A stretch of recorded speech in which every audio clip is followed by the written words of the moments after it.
Hello and welcome to Wake Up Vermillion. I'm your host, Ali Boysen. Today I'm sitting down with Krista Honomichl, who is the USD President for Students for Reproductive Rights. Welcome to the show, Krista. Thanks for having me. Yep. So why do you think there is a stigma surrounding menstrual cycles? I think that there's a stigma surrounding menstrual cycles for a number of reasons. First, I think that our society is built on a patriarchal system, and that definitely plays a role in it, as well as religion and just overall ignorance about what the menstrual cycle is and what happens in the reproductive organs for females. In your opinion, do you feel like college students' views have changed at all since we see a lot of societal change happening, but do you think that their views have changed on this specific subject? I would say if there is any change, it's minimal. I don't think that college students just drop their already inherited beliefs that they get in high school from school, parents, religion, just at the door the moment that they walk into their first college class. But I think there are maybe minor improvements, but nothing extreme. So you talked a little bit about the patriarchal society. Can you talk about how that fuels the negative perspective? Because for some of our viewers, they might not understand that quite fully.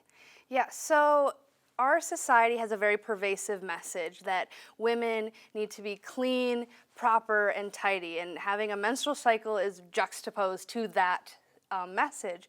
And so this idea of menstruation versus tidiness really plays a huge role in that negative stigma surrounding menstruation.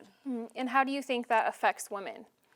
Well, women internalize this idea of what menstruation is and how that defines them as a person, and it makes them feel gross, as well as portraying this idea that other women who go through this natural bodily function are, in a sense, dirty as well. What do you think it will take to shift the perspective on periods and menstrual cycles? Education, but I think specifically comprehensive sexual education. Currently, there are only 24 states in the United States that require sex education.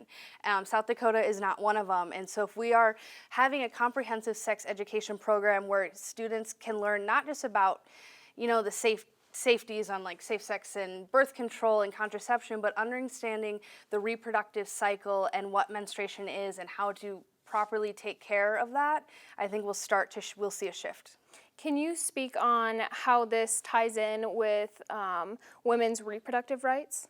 Absolutely. Menstruation is part of our reproductive cycle, and having more information on what goes on and how to properly take care of it.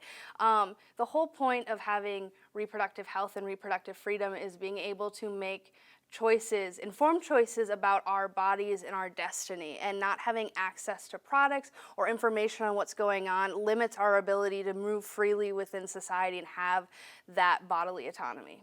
What do you hope to see in the future for women?